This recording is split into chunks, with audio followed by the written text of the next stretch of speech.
দুইটা একটা ডেট ছিল, একটা হচ্ছে ফুললি ডেট অটো এরিয়াল ছিল, আর এটা কি ছিল?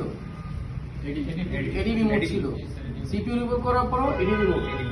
ইউএফএস এ চেক করছিলাম, সব ঠিক ছিল না ফাইল টাইম?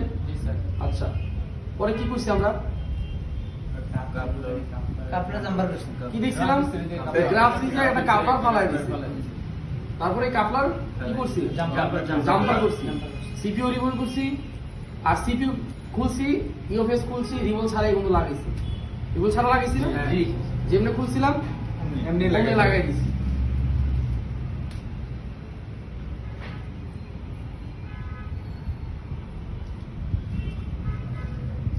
বলছিলাম দুইটা একসাথে করবো, দুইটা একসাথে করে দিয়ে দিল। আপনাদের আজকে কি ক্লাস গেল? ডাইরেক্ট